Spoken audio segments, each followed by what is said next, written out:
offer obeisance to him. Pandit Umesh will lead us as we glorify Bholinath.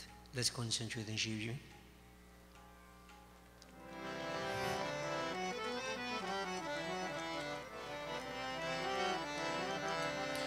हर हर हर महादेव हर हर हर महादेव हर हर हर महादेव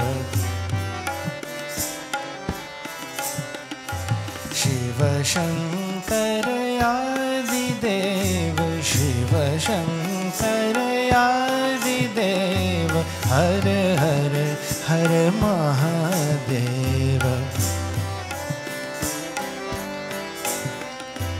हर हर हर महादेव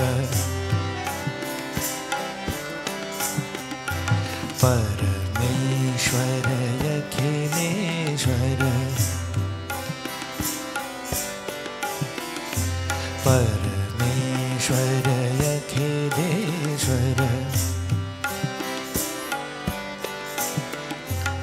परमेश्वर अखिलेश्वर परमेश्वर अखिलेश्वर तांडव प्रिय शशि शेखर तांडव प्रिय शशि शेखर हर हर हर महादेव हर हर हर महादेव विश्वधार विश्वनाथ विश्वधार विश्वनाथ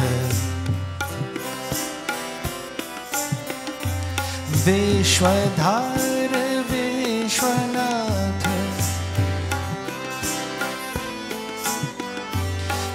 विश्वधार विश्वनाथ गंगाधर दीननाथ गंगाधर दीननाथ हर हर हर महादेव हर हर हर महादेव जटाजूत चंद्रधारी जटाजूत चंद्रधारी जटाजूत चंद्रधारी जटाजूत चंद्रधारी दीनन के हितकारी दीनन के हितकारी हर हर हर महादेव हर हर हर हर हर महादेव गौरीपति नंदीश्वर गौरीपति नंदीश्वर गौरीपति नंदीश्वर गौरीपति नंदीश्वर शैलेश्वर जगदीश्वर शैलेश्वर जगदीश्वर हर हर हर महादेव हर हर हर महादेव हर हर हर महादेव हर हर हर महादेव शिव शंकर आदिदेव शिव शंकर आदिदेव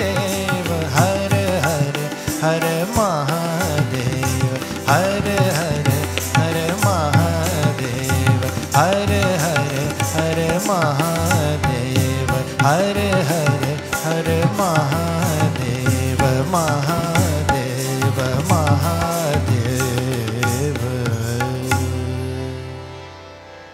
बोलिए श्री उमापति महादेव की जय। Devotees, we have been concentrating on some symbolism relating to Bhagavan Shankar. We have already looked at his matilocks, the Ganga flowing from these matilocks, the snake about his neck, his white color, the bull he rides upon, the Trishul he carries.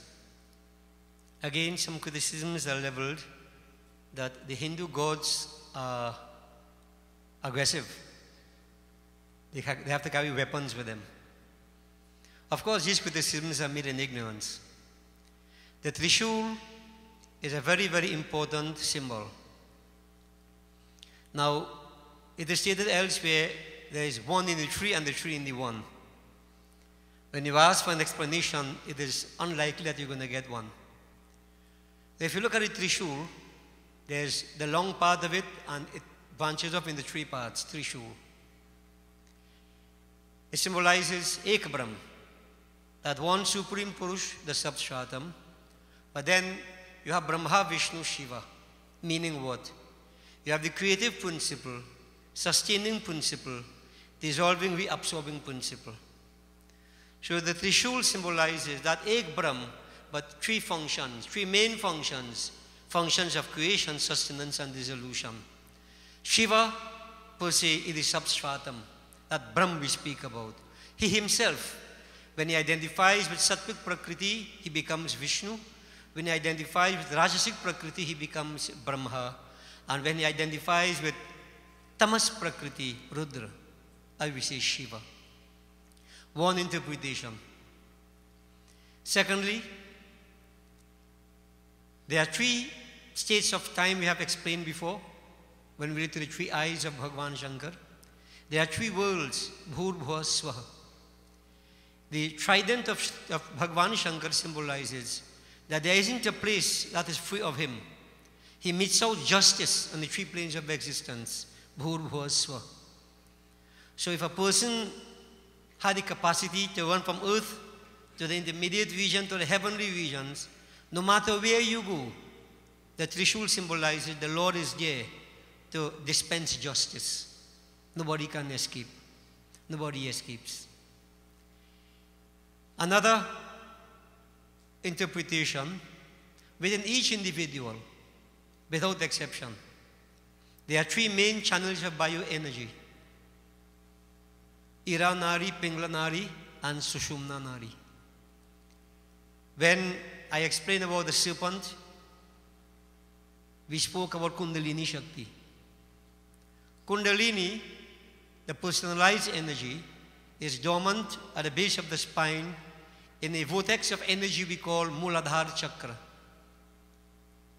When Kundalini is awakened, she wants to merge with her Shiva. And that state of non-duality symbolized by Ardhanarishwar, where that Murti of Shiva and Shakti, half Shiva, half Shakti. The state we all strive to attain, the state of non-duality.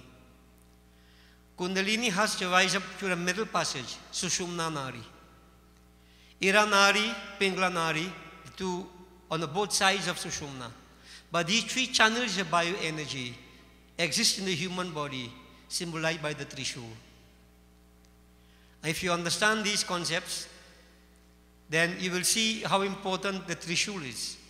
And what it tells us, as I've been saying, one picture can say as much as 1,000 words. So the Trishul is not really for violence, though you will have the stories that will tell you that Shiva will take the Trishul and destroy a demonic force. It is not a physical action. It is interpretative. You have to interpret what it means, what the Trishul symbolizes, and what the demon is, and how the demon can be destroyed right here within us. All the demons we speak about on the outside, they all exist on the inside. Yatha pindi tatha brahmandi. So the Trishul has that application and relevance to each individual.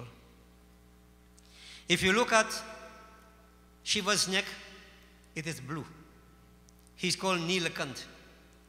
And there's a wonderful story that tells us when the ocean of milk was churned by the Devatas and Danavas using the mountain Mandarachal and the snake Vasuki, 14 articles came out, inclusive of Halahal Bik, deadly poison, which threatened to destroy all creation. When Shiva was approached and asked to consume this poison, and he drank the poison and placed it in his throat, kept it here. And of course, many again unenlightened souls, and I use these souls guardedly, unenlightened individuals, they infer from that, that is why so many Hindus drink poison. They try to emulate Lord Shiva. Now, whether this happens or not, to my mind, is irrelevant. And if I may state my personal view, if I may impose it upon you, I do not think it happened historically, but it is a creation of the sages to teach us lessons. What is that poison, devotees? What is that ocean of milk? What is that mountain? All these things are symbolic. The ocean of milk is the ocean of consciousness, which is churned by harnessing both positive and negative qualities. Using the ego, that serpent Vasuki, the mountain of mental advancement to churn. And by churning the ocean of consciousness, all these things come out, one of which is Halahal Bik. And what is Halahal Bik? The poisons of materialism. The poisons of materialism. It's not only Gamaxone and Lanit are poisons, you know. Materialism is a poison. We are told not to drink of the pitcher of this poison of materialism, but we all drink of it. And we die because of it. Shiva consumed it, but he kept it in his throat. Now, I don't make it too technical. In the throat, there is Vishuddha Chakra. So if you start with the base of the spine, there is Mooladhara Chakra, then there is Swadhisthana Chakra, Manipur Chakra, Anahat Chakra, and Swadhisthana Chakra, Vishuddha Chakra. It is said when Kundalini rises and reaches up to the point of Vishuddha Chakra, when these chakras are functioning, from this point, Vishuddha Chakra, upward spirituality, means you have burnt away materialism. You have burnt away materialism. When Shiva drank that poison, it wouldn't go lower, because Shiva symbolizes the state of dispassion, the state of high spirit, which will lead to high spirituality, nothing otherwise. So the poisons cannot go lower. To put it in context, if I develop spirituality, I develop this passion to that extent, the poisons of materialism will be consumed, and they cannot destroy me. I rise beyond. Sri Ram is in the heart. One beautiful statement is that, you know what? Why Shiva didn't drink the poison? Because he has Sri Ram in his heart. And if you drink the poison and it goes down to the inside, it may poison Sri Ram. As if poison could kill Sri Ram. Now some devotees put this interpretation. But let me put it to you. Sri Ram is spirituality. You drink that poison, it comes down, it kills spirituality, so to speak. You cannot be both materialistic and spiritual. It is impossible. So this passion counteracts materialism. So spirituality is what is the essence. This is what is symbolic of that poison being kept in the throat. And of course, if you want to take it from a medical perspective, the thyroid gland is there. And you know what the thyroid does or doesn't do. How important it is within the human body. All right? So you don't want to destroy it now. You don't want to cause any imbalances, etc. That is a different angle. But here, Nilakant, Shivaji, being described as Nilakant, the blue-throated one, because he drank the poison. I put it to you simply. If I develop this passion through the worship of Shiva, I'm able to counteract materialism. And so I am free from the bondage of the poisons of materialism. I can attain to spiritual perfection. Symbolic. It's not a case of drinking poison. As again, some people say, Shiva drinks, he drinks bhang. Shiva smokes ganja. A lot of these statements are made, which we'll address in due course. But this one of the poison, get it clear. It is not a case that we should drink poison. We should not ever consume the poisons of materialism, or any kind of poison for that matter. Certain attitudes are also poisonous. They destroy us. That's another story. We go on. Now, we all strive to get an understanding of that supreme reality. Now, every science, if you analyze it closely, it can lead you to the root of all sciences. Any science you study, any science. And this is part of what we call a unified theory. Ek Brahm Dvitiya Nasti, which Hinduism has declared from since time immemorial. Science is now trying to establish that everything has come out of one. Everything goes back into one. Purnameda Purnamidam, Purnata Purnamudachyate, Purnasya Purnamadaya Purnameva Vashishyate. We have been saying that from since the dawn of creation. So nothing new to the Hindu mind. But here we are coming to, every science can lead us to the root, the spring of all sciences. But where Hinduism is concerned, the supreme reality, there are basically four main approaches that we have. Four main approaches. Follow me closely. Now these four approaches are attributed to Bhagavan Shankar. The first is yoga. Yoga really is the study of what we call supersensorial perceptions. Supersensorial perceptions. Then there is Vedanta. Vedanta is the theory of metaphysics, which helps to bring about an understanding of the supersensorial reality. The third is literature, where we establish the link between words and ideas. Words and ideas. And then the fourth is music. Music, it establishes that relationship between numbers, ideas and forms. Music works with, in case we don't know it, mathematics. Every beat counts. It's mathematics. Right? You have different tals. Pantumesh could enlighten you more about this. You know, different tals. You have the tals, how many beats? 6 beats, 8 beats, 11 beats, 10 beats, 14 beats, 16 beats. Everything is mathematical. So music can also help us to come closer to that supreme reality. Shiva carries with him the Damaru, that hourglass-shaped drum, as we call it, the Damaru. He symbolizes that he possesses the rhythm of manifestation. Everything is cyclical. Everything goes in a cycle. Creation, sustenance, dissolution. Everything is cyclical. Shiva is the Lord of cycles. Now there is something I want to put to you. There is a formula that establishes all the different pathways. As it said, different rivers and streams lead to the same ocean. Therefore they come, the source of it is everything right there itself. You know what? There is a formula that establishes everything about creation. And where does this formula come from? And what is it? It is called the Maheshwar Sutra. Maheshwar Sutra. And it has been derived or it originated out of the Damaru of Bhagavan Shankar. There is a great individual, Panini his name is, a grammarian. He understood, and it is said he tapped into this power. And he got that formula, you know, which articulates everything about everything. A simple formula. It has all come from the Damaru of Bhagavan Shankar. It is called the Maheshwar Sutra. These secrets, of course, we can't expose for two reasons. One, we don't know too much of it. And two, you can't allow this knowledge to just float all over. People have to be qualified for it. So, the Damaru of Shiva, very important. Look at it. Look at the shape of it. It's like two triangles. If you look at it, one triangle with the apex facing upwards, the other triangle on top, apex facing downwards. Right? One represents Brahm, the other Shakti. Where these two triangles meet, when they meet, that point is called a Bindu.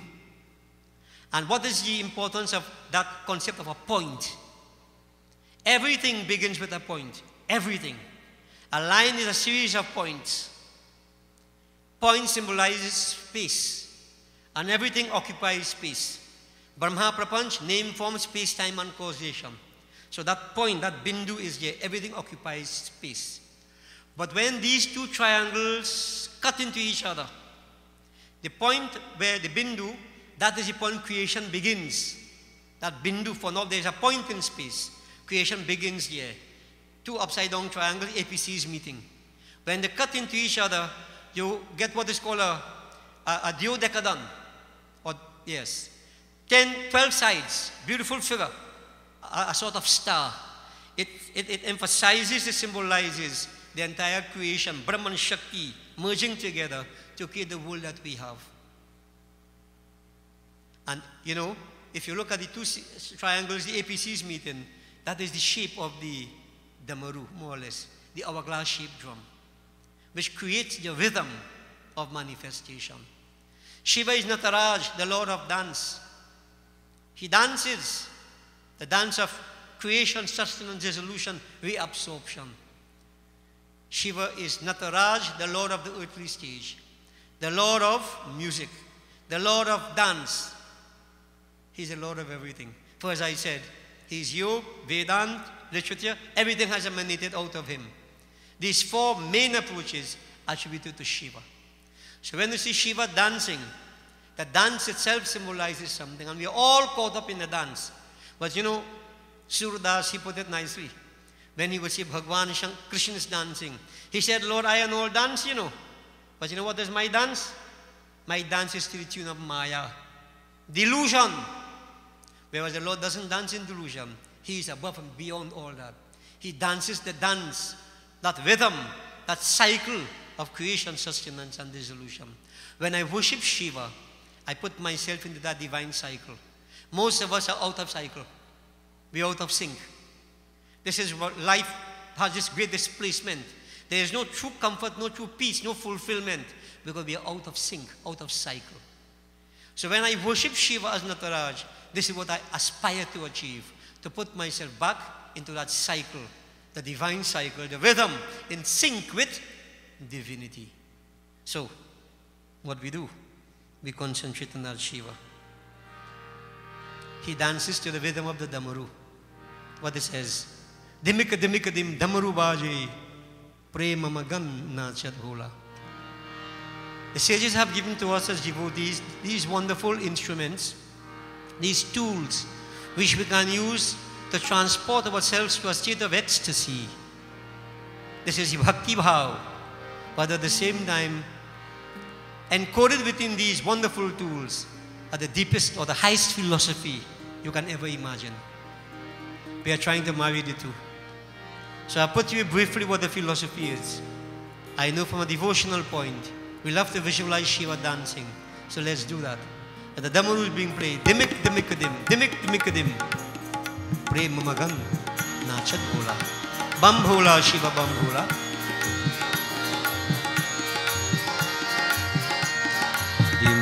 Dimikadim Damaru baje, prema magan nachat bhola.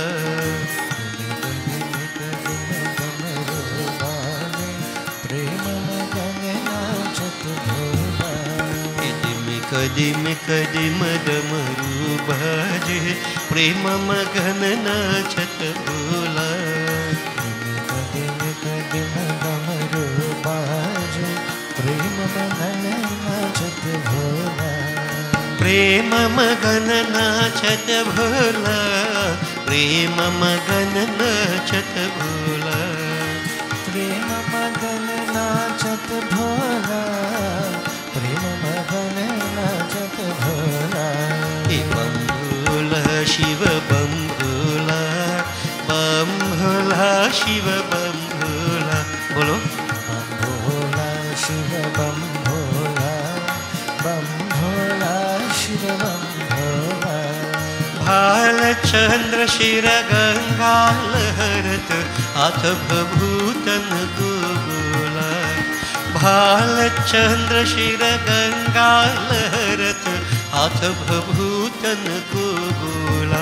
So, dimika dim damaru baje, prema magan nachat bhola.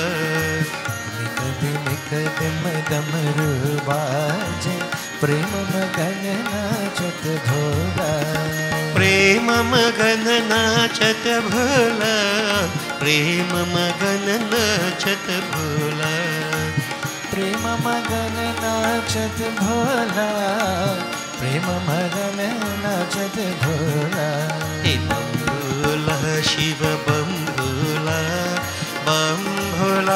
Shiv बम भोला। बोलो भोला शिव बम भोला, बम भोला शिव बम भोला।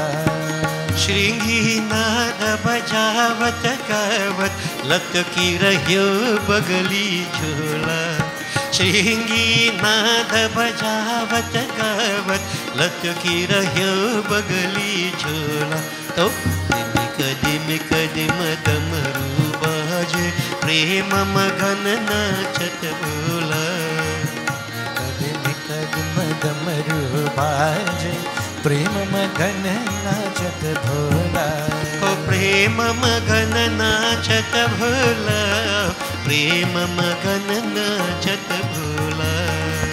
प्रेम मगन नाचत भोला, प्रेम मगन नाचत भोला। बम भोला शिव बम भोला, बम भोला शिव बम भोला।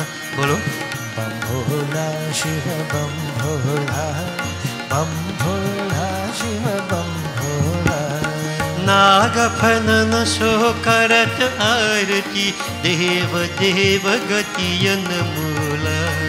नागफनन सो करत आरती देव देव गतियन मूला।